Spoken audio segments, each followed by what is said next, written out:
Oi pessoal, tudo bem? Meu nome é Delber, sou professor e diretor no Departamento de Engenharia Elétrica da PUC do Rio de Janeiro e estou aqui para apresentar uma série de vídeos sobre os trabalhos de pesquisa eh, dos alunos que eu orientei de mestrado e doutorado nos segmentos de geração, transmissão, distribuição e consumo de energia elétrica.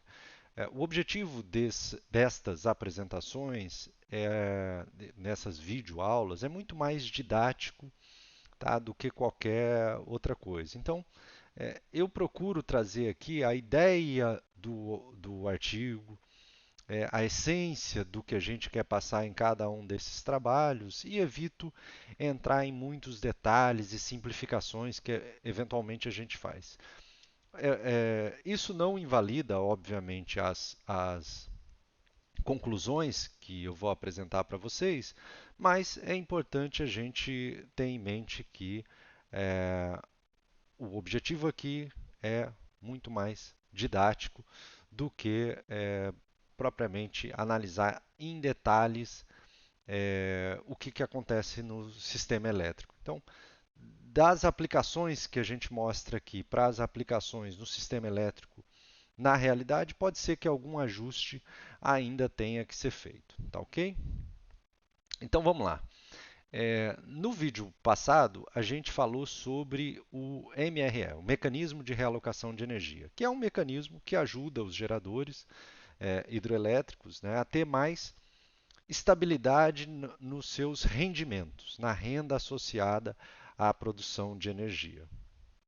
Então, os geradores têm lá a sua garantia física, que limita os contratos que eles eventualmente podem ter, e tem lá a sazonalidade da geração, que é definida, é claro, pelas condições climáticas, mas também pela operação do sistema.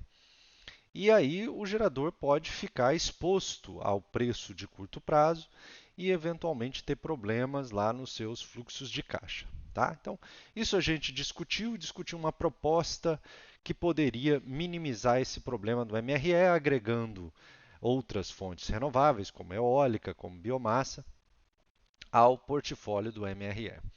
Nesse vídeo, hoje, a gente vai falar sobre a análise que é feita do ONS do despacho de geração de energia, majoritariamente hidro e termoelétrica, que são a maior parte da geração do sistema interligado nacional. O que acontece? Uma das discussões que de vez em quando vem em função do regime hidrológico é se os níveis de reservatórios eles estão adequados para as condições, se vai faltar energia elétrica no futuro, se a gente vai ter problema de abastecimento, etc. Tá? Então, isso, de certa forma, motivou esse trabalho que está sendo apresentado aqui. Para a gente entender onde esse trabalho ataca, a gente precisa entender de uma maneira bastante didática, simples, como é feita a operação do sistema elétrico brasileiro.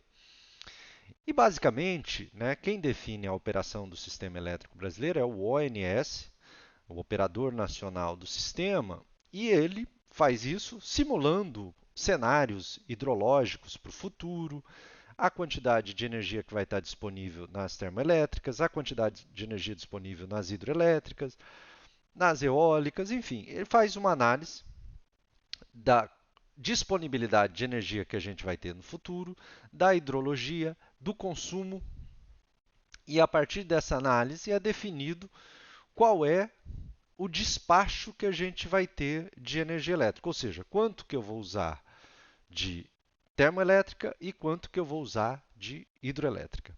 Esse despacho ele é feito de forma conservadora e para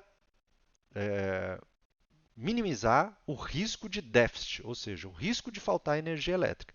É um despacho que busca otimizar a segurança do sistema, a segurança de abastecimento do sistema elétrico. Tá? Então, essa preocupação ela existe, ainda que o custo da energia possa ser mais alto. Então, quando a gente tem, por exemplo, a bandeira vermelha, quando mais termoelétricas são despachadas, é que o ONS olha para o futuro e fala, ó, existe um risco da gente ter uma queda no nível dos reservatórios que pode comprometer o abastecimento de energia. Então, vamos economizar um pouco de água, né? Vamos manter o nível dos reservatórios e vamos despachar mais termoelétrica e, portanto, a energia elétrica fica mais cara. Então, essa é de maneira bastante simplificada, como é feito o despacho pelo ONS. Como é que a gente pode monitorar esse despacho? É disso que trata esse paper. Como é que a gente pode monitorar com ferramentas não tão sofisticadas como os modelos como New Wave, Decomp, que são os modelos que o operador nacional do sistema utiliza. Então, esse trabalho ele trata disso. Então, ele é um trabalho simplificado, a gente simplifica, né, o número os reservatórios, né, a gente trata isso como os reservatórios como reservatórios equivalentes por submercado. Então, a gente tem o submercado, deixa eu mostrar aqui para vocês, o submercado sul, sudeste, centro-oeste, nordeste e norte.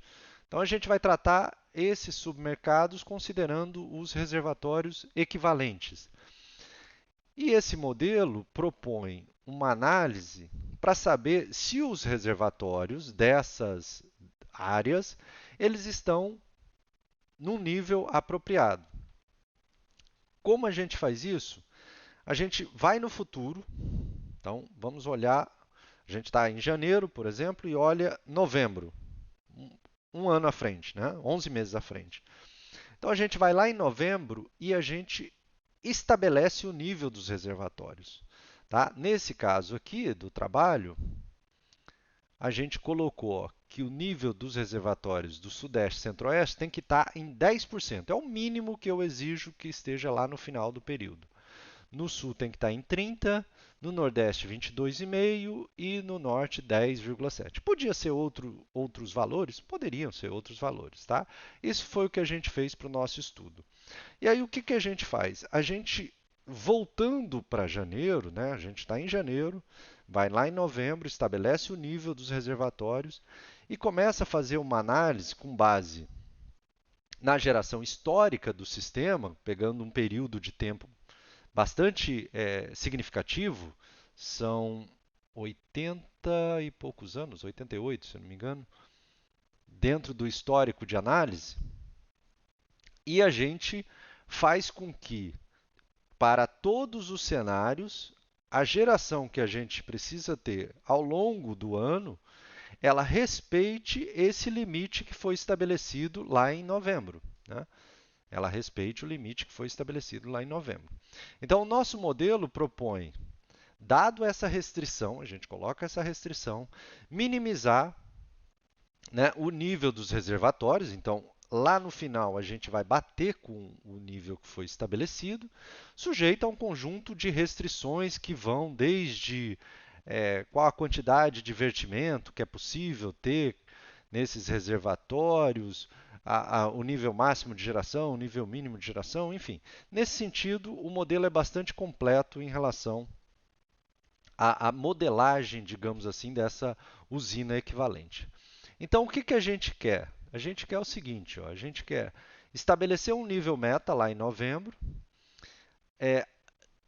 A partir dos cenários que estão simulados, a gente vai estabelecendo o nível meta, o nível de reservatório em outubro para chegar em novembro com esse nível, o nível em setembro para chegar em novembro com esse nível, o nível em agosto para chegar em novembro com esse nível, e assim por diante. Então, no final, todos os cenários eles convergem para o mesmo nível de reservatório.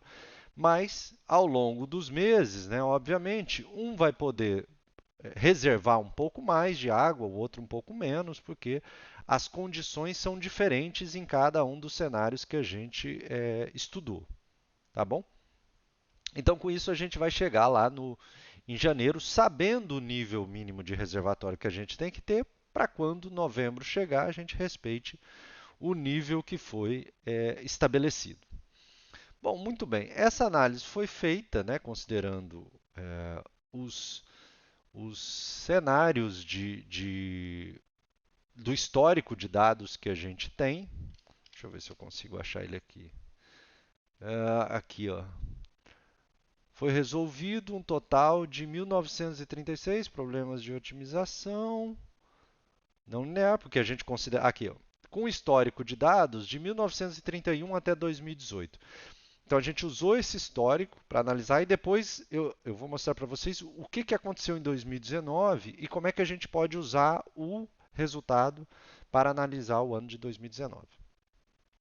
Dois cenários, duas condições foram estudadas. Uma condição em que a gente tinha 10,5 gigawatt de térmica disponível, com um preço de R$ 250 por megawatt-hora, e depois a gente tinha 16,5 gigawatt de térmica disponível, com o mesmo preço de R$ 250 por megawatt-hora. Ou seja, no cenário 2 a gente tinha mais térmica, o que vai nos permitir ser um pouco menos, digamos, conservador na análise. Tanto o cenário 1 como o cenário 2 vão nos dar resultados em que a gente vai olhar, né, os resultados mais, digamos, é, é, mais conservadores e a gente espera que a operação do ONS venha por cima desses cenários. Tá?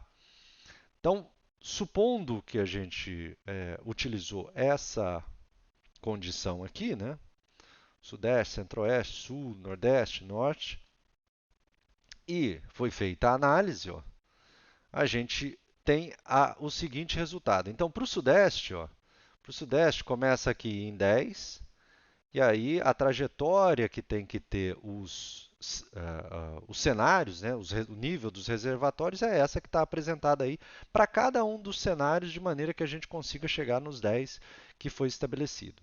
Para o Sul, ó, de 30% do nível dos reservatórios, é essa a condição. O Nordeste é interessante porque ele indica que você pode até reduzir o consumo no Nordeste e ainda assim você vai conseguir atender os 20%, 20 e poucos por cento que está estabelecido lá no Nordeste. Já o Norte não. O Norte você vai ter que ser bastante conservador, ó, chegando com níveis até de 80% em julho para conseguir chegar em novembro com o nível dos reservatórios em 10%. Bom, muito bem. Então, feito esse estudo, né, feito essa análise, a gente tira os seguintes resultados. Existe uma. Aqui. Então, daquela simulação que a gente fez, a gente tira essas duas curvas aqui, ó, em azul e em vermelho. A curva em azul é aquela considerando que a gente tem menos termoelétrica disponível.